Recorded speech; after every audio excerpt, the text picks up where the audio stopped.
It seems like nowadays, a lot of big-budget AAA games are falling short of expectations despite the huge amount of money poured into them. Interestingly, smaller-budget games often have more room for creativity. When a game costs a fortune to make, there's a lot of pressure from the business side to protect that investment. That's why you see microtransactions shoehorned into AAA titles, even when they don't really fit. That's why I want to talk about 10 awesome AA games that can hold their own against the big AAA titles, or even offer a more enjoyable experience despite their lower budget.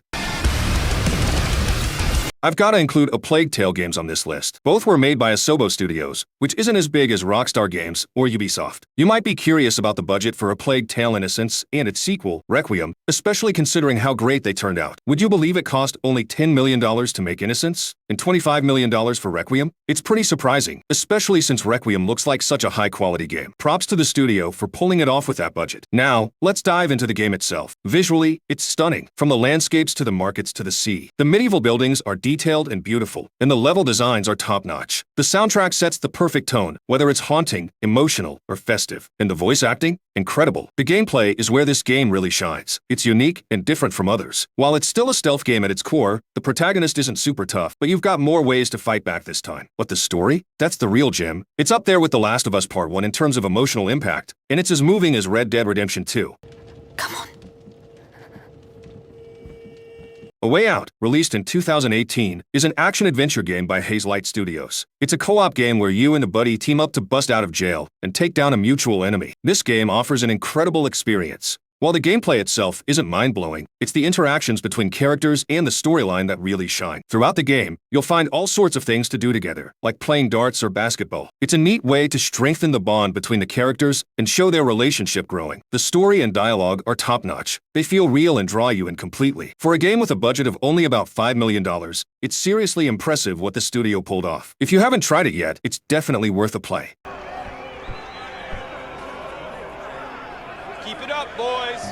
Life is Strange. I love this game. It's a very different, story-rich, and will make even the coldest of hearts feel emotional. Don't Nod made a wonderful game and has proven that their small team can make an amazing, beautiful, heartfelt game. A big cut in the budget, but the team still managed to offer a lot better experience than their first game. Remember me? In my opinion, Life is Strange is slightly similar to games of the Telltale series. Your choices affect the outcome of the game and make subtle or huge changes throughout. You feel empathy for the characters in the world, and whilst handling mature themes such as depression, the game grips you to your seat. It is amazing. A masterpiece. The music and art design are unique and aesthetically pleasing, which is a nice change from the usual games we play. I totally recommend this game.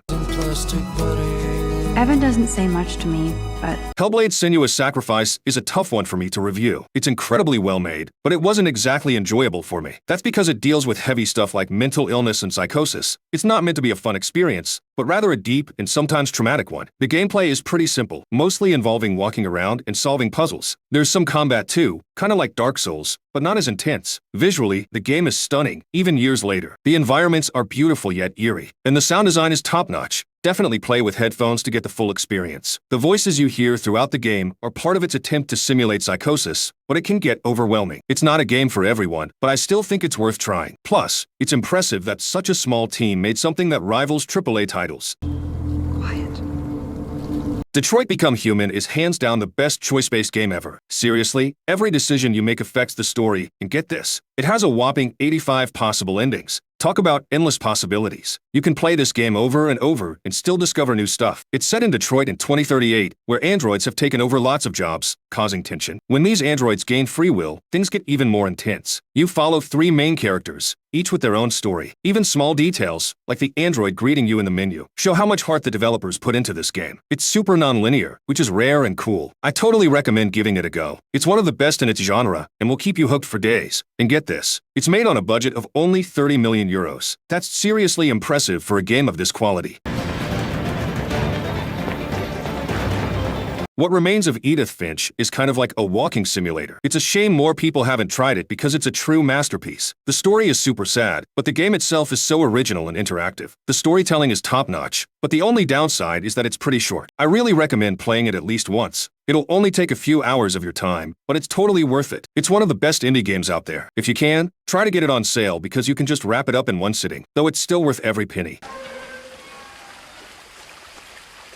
Atomic Hearts is kind of like a mix between an indie and AAA game. It's not exactly a big-budget title, but it feels pretty close. As for the game itself, it's definitely not what I was expecting. I thought it would be a serious sci-fi survival game, but it's more like a crazy sci-fi trip. It takes inspiration from a bunch of different games, like Fallout for the world design, BioShock and Dead Island for the gameplay, and even Looney Tunes for the story. And seriously, the story is wild. The gameplay is better than your average first-person shooter. You can carry tons of weapons and have special powers to play with. It can be pretty tough, but I usually just stick to my best gun and blast away. Overall, I think it's a good game worth trying out.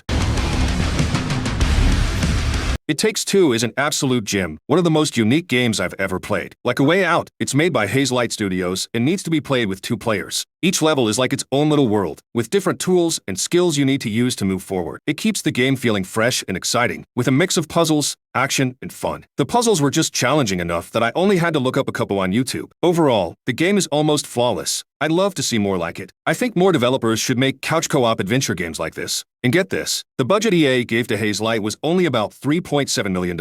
It just goes to show what a great job they did. Plus, the game has an overwhelmingly positive rating, which says it all. It's getting better the more I move. I hope so.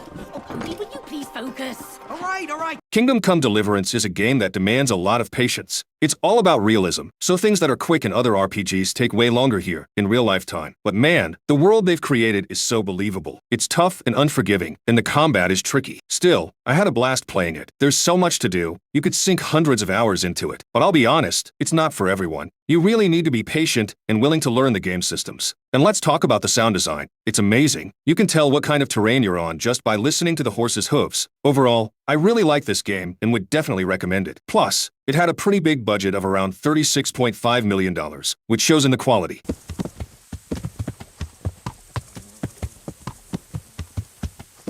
Firewatch is one of those games you play through once, and then probably never again. But let me tell you, the story is gripping, the characters are lovable, and the art style is cool. It's just a nice game to sit down and immerse yourself in. It's a walking sim that's aged really well. The narrative keeps you hooked from start to finish, and exploring the Wyoming forests and caves as a ranger alone really makes you feel the solitude and fear. You'll find yourself craving the sound of another voice, even if it's from someone you've never met. It's a unique game, made by a small team of about 10 people at Campo Santo over 2 years. With a budget of probably around $3 million, they did an amazing job.